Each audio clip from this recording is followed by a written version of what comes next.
Welcome to the Thinking Stack. Hey there. Today we're taking a look at something people are calling the Tate Bible. We're going to run it through our 7-layer integrated thinking stack. Yeah, think of it as a pretty brutal dissection, layer by layer. We need to see what's actually under the hood, beyond all the noise and hype. Exactly. It's a bit of a mess, isn't it? So our job today is to try and pull out some clarity. Or maybe just identify the really toxic bits. Pinpoint the worst offenders, yeah. It's quite a collection. Okay, let's jump in. This Tate Bible, it's got a lot of, let's call them pronouncements. To make any sense of it, we need that structure. So the 7-layer stack. Right, layer by layer, like peeling an onion, as you said. Yep. A particularly questionable onion. Yeah. So first up, layer 1, cognitive cleanse. What's actually true here? We're talking facts, evidence, stripping away the opinions. Just the facts.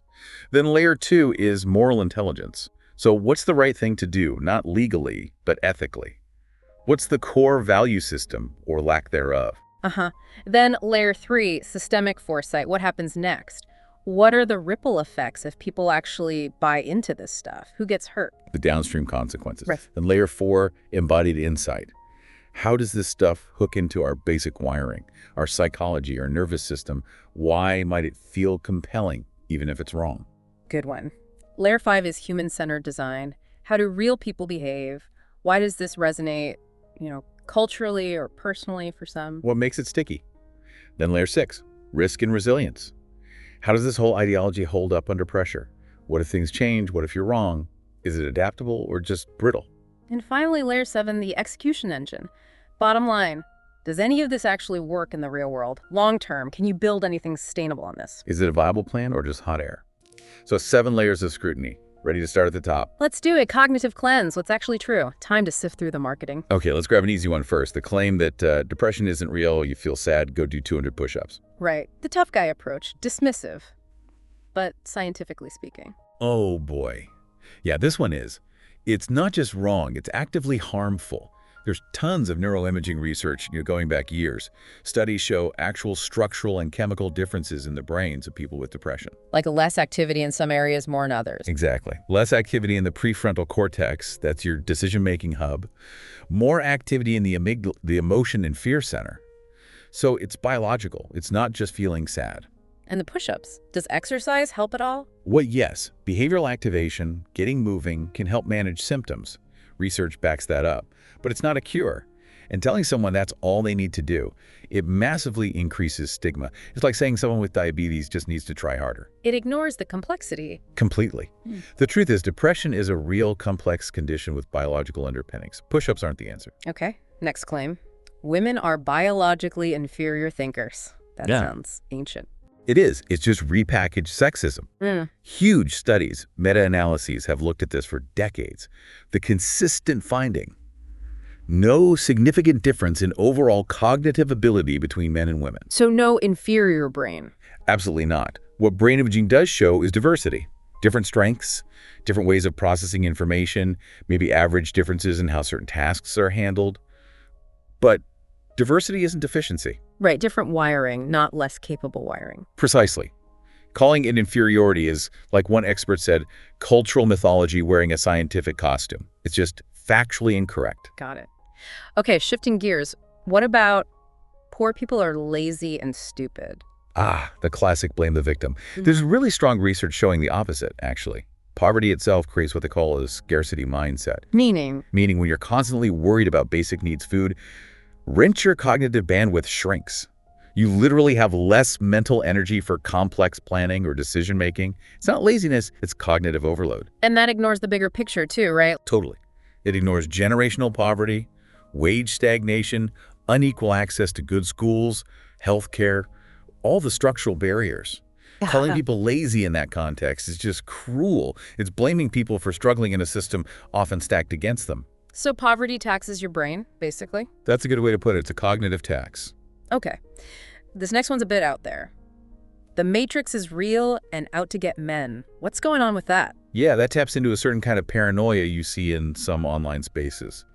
There's maybe a tiny grain of truth in that large systems or institutions can feel impersonal or controlling sometimes. But this targets specific things. Right. This narrative usually blames feminism or the media, while conveniently ignoring, say, the massive impact of global capitalism or big tech on everyone's lives. In the irony. The irony is often that people pushing this narrative are running their own systems, their own online universities or whatever, profiting from the very anxieties they stoke. It's like saying escape the matrix by joining my matrix. So it's a selective paranoia. Highly selective and self-serving. Okay, last one for this layer. Money is the only power that matters. Fact check on that. Well, money is a form of power, obviously. Financial security helps well-being, but research, like Kahneman and Deaton's work, suggests that effect levels off. Beyond a certain point, more money doesn't equal more happiness. And there are other kinds of power. Absolutely. Social connections, trust within a community, knowledge, influence, creativity, strong relationships. These are all forms of power and often contribute more to a meaningful life than just cash. Reducing everything to money is, well, it's a very impoverished view of power and life. So layer 1, the cognitive cleanse, reveals a lot of shaky ground. Misinformation, oversimplification, ignoring context. Pretty much. Not a great start, factually speaking. Shall we descend into the ethics? Layer 2, moral intelligence. Well, let's dive in. What's considered right or wrong in this worldview? Okay, first quote. I made millions from cam girls. I convinced them I love them. That's the game. Business strategy or predatory exploitation. I mean, let's call it what it is. Boasting about manipulating people emotionally, creating dependency through lies, isolating them, and then taking, 80% or more of their earnings? That's not business ethic. Not by any standard. It's coercive control disguised as commerce. It violates basic principles of truthfulness, respect, non-exploitation, genuine consent. It's what some call weaponized intimacy. Morally, it's just indefensible. Agreed. Next up, violence is necessary to command respect. Peace is weakness. Ethical basis for that? None, really, outside of might makes right thuggery. Ethics talks about courage, sure, but always tempered by justice, by wisdom. Plus, studies show that cooperation and trust actually build stronger, more resilient societies long-term. So the respect here is just fear. Exactly. It's confusing fear with genuine reverence or admiration. As James Baldwin said, the most dangerous creation of any society is the man who has nothing to lose. This philosophy leans right into that. Morally, it's bankrupt. Okay, how about only women should cook? Know your role. Modern ethics perspective. Pure patriarchy. There's zero ethical basis for assigning domestic labor based on gender. It devalues essential care work, which is still disproportionately done by women globally, often unpaid. Yeah, the stats on unpaid care work are staggering. Trillions of dollars globally. Yeah. This isn't about natural roles. It's about maintaining an unfair power dynamic. It's ethically backward. Then there's slaves think small, alphas dominate. Where does that come from ethically?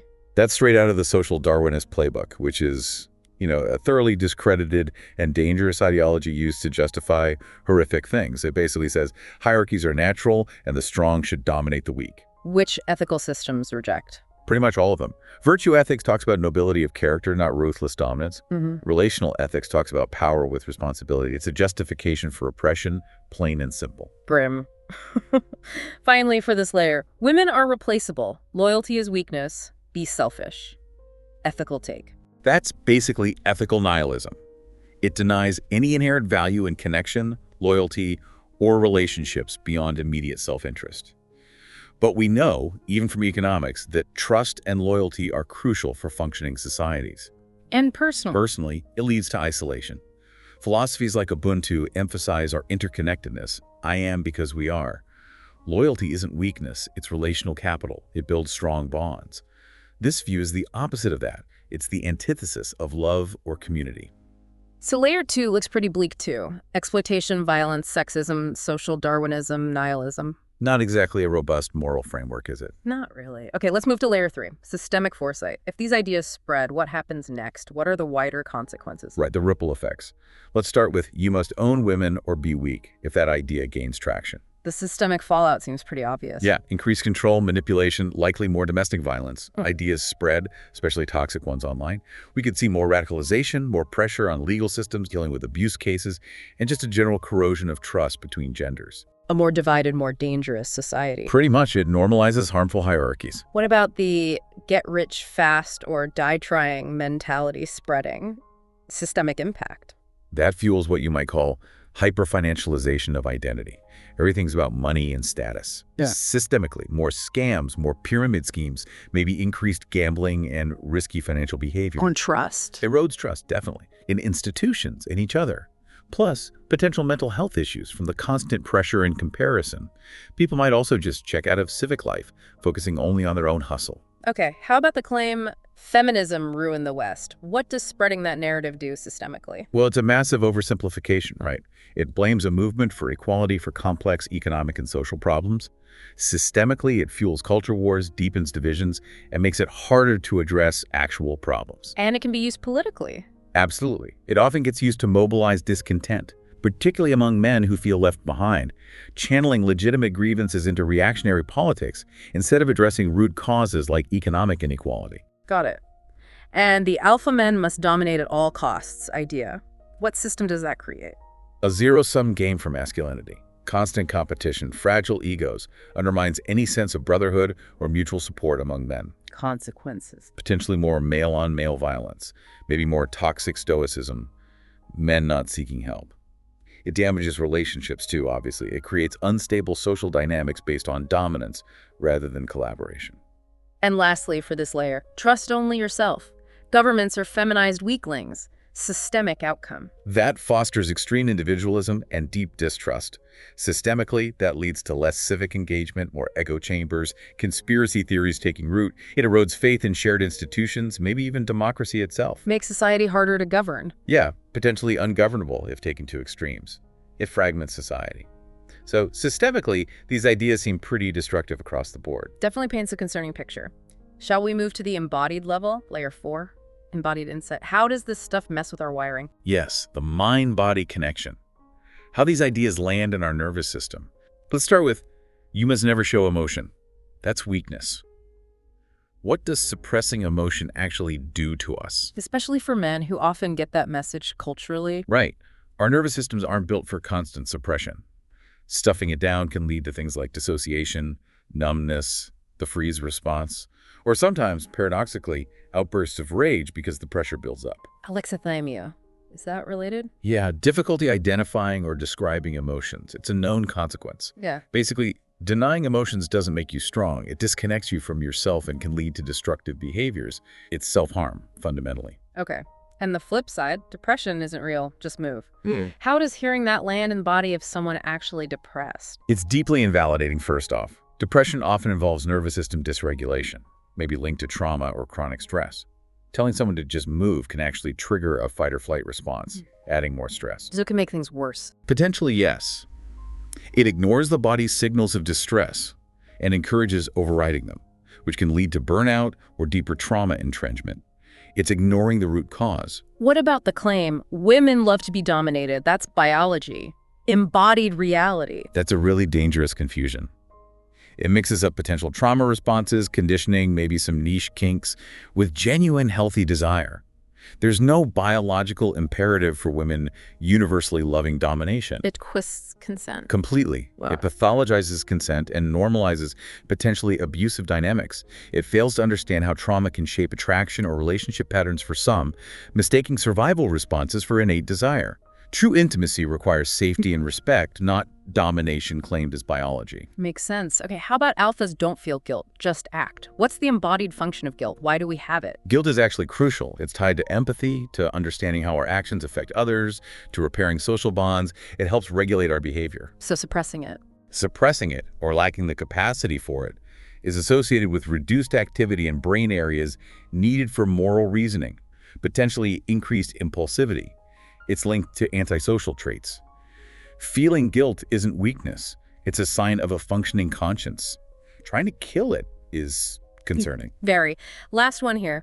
You must become feared to be respected. How does fear actually feel in the body for everyone involved? Fear triggers the threat response.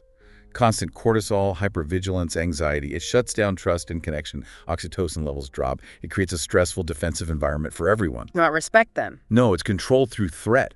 For the person trying to be feared, it often means isolation and constant effort to maintain that fear. It's exhausting and creates fragile relationships, not resilient ones built on genuine respect and trust. So the embodied layer shows these ideas are often fighting against our basic wiring for connection, emotion, and safety. Yeah, they seem to encourage dysregulation and disconnection, dressed up as strength. Okay, layer 5, human-centered design.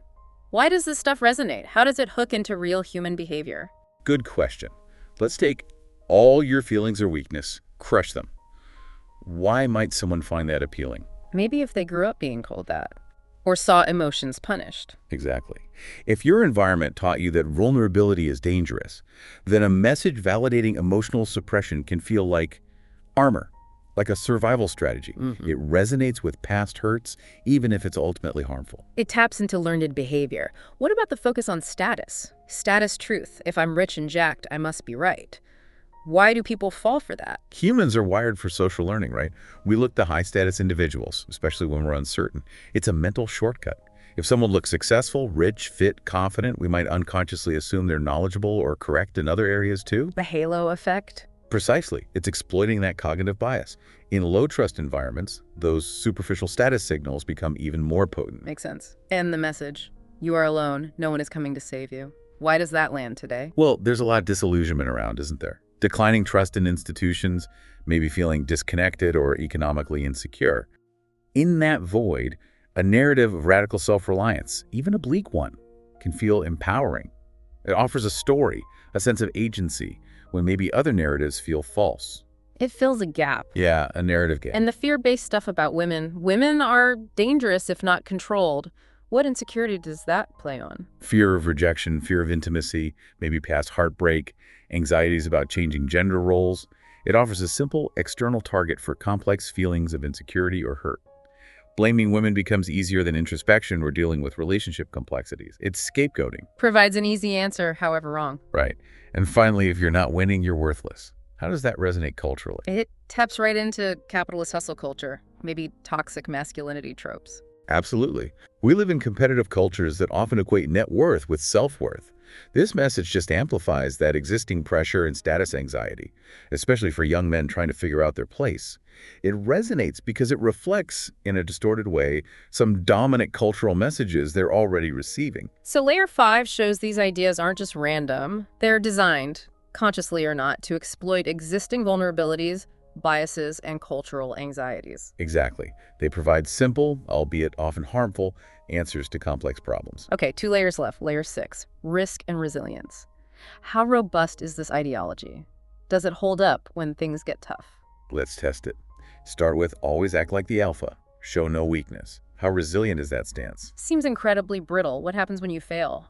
Or get sick? Or just get older? Exactly. The facade shatters. It relies on constant performance and denial of reality. True resilience is about flexibility, adaptation, acknowledging vulnerability, learning from setbacks. This alpha posture offers none of that. It's inherently fragile. What about drop out of the system, go off grid, trust no one? Resilient strategy. Mostly performative, isn't it? It usually still relies heavily on the system it claims to reject: internet, money, etc. And in a real crisis, isolation is weakness, not strength. Community, trust, collaboration, those are resilient qualities. This hyper-individualism is fragile. Okay. And loyalty is weakness. Take what you want. How does that affect resilience? It destroys the networks you need to be resilient. Who helps you when you hit a rough patch if you've treated everyone as disposable? Strong relationships built on loyalty and trust are a key source of resilience. This approach actively burns those bridges. Leaves you isolated when you need support most. Precisely. How about the rigid gender binary? Masculinity, power, femininity, threat. How adaptable is that? Not very, surely. Life requires a whole range of qualities, doesn't it? Empathy, collaboration, nurturing. Things often wrongly labeled feminine. Exactly. This binary limits your toolkit. It makes you inflexible in a world that increasingly requires adaptability and a broader range of skills, regardless of gender stereotypes. It hinders effective parenting, loving relationships, teamwork. It's just limiting. Finally, if you don't dominate, you'll be dominated. Risks of that worldview. Constant conflict. It drains energy and resources. It prevents cooperation, which is often essential for solving complex problems.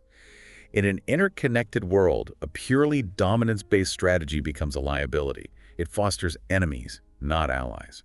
So layer 6 suggests this ideology is fundamentally brittle, isolating, and ill-suited for navigating the complexities and uncertainties of life. It lacks adaptability and actively undermines the connections that foster true resilience. Right, final layer, layer 7, the execution engine. Can this stuff actually work in practice, long-term? The million-dollar question. Let's start with the mindset. Just believe you're a G, reality will bend. Practical strategy. Sounds like magical thinking. Belief is important, but without action, skills, feedback. Right. It's motivational anesthesia, maybe, but not a plan. Hmm. Reality requires engaging with it, learning, adapting, putting in the work. Just believing without a reality check leads to failure, not success. No feedback loops. Okay. What about screw the system, build your own? How executable is that? Again, mostly aspirational fantasy. Building alternatives often requires immense resources, navigating regulations, and, ironically, interacting with the very systems you claim to reject. It's rarely sustainable or scalable in the way it's presented. It ignores the complexities of how systems actually function. And the specific vehicle, Hustlers University, execution engine for wealth. Well, reports suggest it operates a lot like an MLM or a personality cult. Vague promises, focus on recruitment or affiliate marketing, lack of transparency. It seems designed primarily to enrich the person at the top, not provide sustainable skills or wealth for the masses paying into it. The execution seems focused on selling the dream, not delivering it broadly. More sizzle than steak. A lot more sizzle. What about the attitude? Top Gs don't ask for permission. Execution-wise? In the real world, that often translates to ignoring laws, breaking contracts, violating consent, alienating potential partners. Sustainable businesses and projects usually require collaboration, negotiation, respecting boundaries and regulations. This no-permission approach leads to conflict, legal trouble, and ultimately, failure. Burns bridges and attracts lawsuits. Pretty much. And finally, the grand strategy. Build an empire by being feared. Does that work long-term? History suggests empires built purely on fear are unstable. You get compliance, maybe, but not loyalty or innovation. People follow orders out of fear, not commitment. It's hard to delegate, hard to build trust. It often relies entirely on one dominant figure, making the whole structure vulnerable. Fragile foundation. Extremely. Genuine, lasting success is usually built on something more substantial: trust, shared values, mutual benefit. So layer 7 concludes it's mostly unworkable. Magical thinking, unsustainable models, counterproductive strategies. Yeah, the execution engine seems fundamentally flawed. It's more about selling an image than providing a viable path. Okay, so we've run the Tate Bible through all 7 layers of the integrated thinking stack. What's the final takeaway? The pattern is pretty stark, isn't it? Across every layer, factual accuracy, ethical grounding, systemic impact, psychological understanding, behavioral realism, resilience, and practical execution, it just falls apart under scrutiny. What looks like strength or insight on the surface? Turns out to be built on misinformation, manipulation, ethical black holes, and ultimately a foundation of sand. It leverages anxieties, but offers solutions that seem more likely to harm than help, both the individual and society. So it's less a guide to a good life and more like a collection of destructive ideas packaged as empowerment. Self-serving, ultimately isolating, and potentially dangerous. And the key question for listeners encountering this kind of stuff Is really which layers are being ignored or twisted here? Yeah. Where are the shortcuts being taken? And what's the real long-term cost of buying into that simplified, often distorted picture? It comes back to building your own thinking stack, doesn't it? Being able to see through the noise. Exactly. Developing that critical lens to evaluate claims not just on surface appeal, but on their deeper foundations. Factual, ethical, systemic, psychological, practical. That's how you find more grounded, sustainable insights.